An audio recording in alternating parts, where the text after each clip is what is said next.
what I like about the countryside is all fresh air and open spaces. I think I like the animals best about the countryside because I like all the lambs in the spring. There's quite a lot of space that you can run about in and have a bit of fun.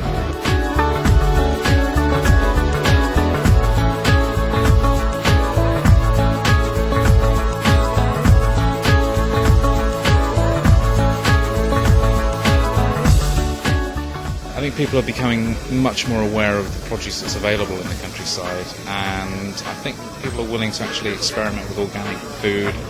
I think they'll have to allow more land access for sort of recreation, for walking and more sporting activities and things to happen than can happen at the moment, really. I think the one mistake they made, well, probably, within the last 10 years is just allowing the huge influx of second homeowners, because it's driven young people out of the area, really. So I think affordable housing is definitely a key area for the future, and I'm just so pleased I'm not 20 now and just trying to get into the housing market. I would find it so difficult. And there seems to be a move to make villages into small towns, and the actual countryside as we know it is dwindling, I think. That's what I suspect will happen. Certainly what's happening in the village that we live in. I don't know, I think new houses are probably going to get built on a lot of the countryside. It's just finding the balance between having new low-cost houses and sort of preserving habitats for wildlife and farming lands.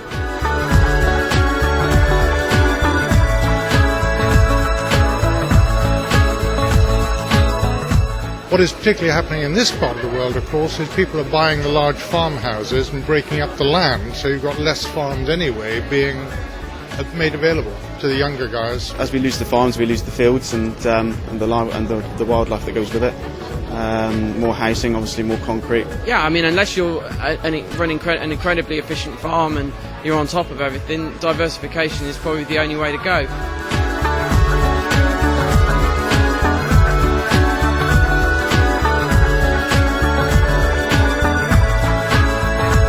Having been up and around Cornwall a lot, one's seen the wind farms down there. I'm sure there'll be more of them. I actually find them quite attractive, but then I don't live underneath one, so maybe that's the difference. Personally, I think it's a good thing. I think we've got to look at other energy sources, and I have no qualms with them. I think they can look quite dramatic and a good part of the scenery. I've got to the age now I don't really look that far over the horizon anyway. If you live in a city, it's not often you see animals and cows and stuff. What I most like about the countryside is the animals and the wildlife. If you take a drive through the countryside and see how much farmland is just grassland, is that really doing any good?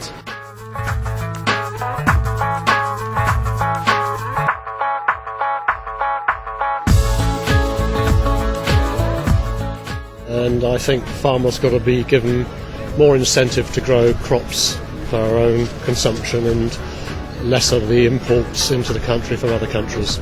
Well, I'm quite concerned actually, because I think if or when the common agricultural policy grants diminish or are cut, what's going to keep people on the lands? Farming's changed since foot and mouth. A lot of the farms haven't restocked, a lot of the fields now are empty. We are getting animals back in the area, but we haven't got the same feel to the area. I mean, I know of quite a few folk whose children are leaving because the ability to live on the land and make a living out of it is not a rosy outlook. Certainly the young farmers seem quite disgruntled with what's going on. They don't feel they've got the support, and they feel that they're becoming caretakers, really. So I think for people who come to the countryside to enjoy holidays, the countryside looks very pretty at the moment because the farmers keep it neat and tidy. What's going to happen in the future, I dare to think. I think what will happen to the countryside in the future, it will be gradually turned into a theme park with government's policies of tending to make everything a national park, most of which farmers certainly don't want. They're not making a lot of money, are they, farmers at the moment? And farmers have got it hard at the moment. There again, you never see a poor farmer, do you? They've all got Range Rovers and, they look poor, but they're always there.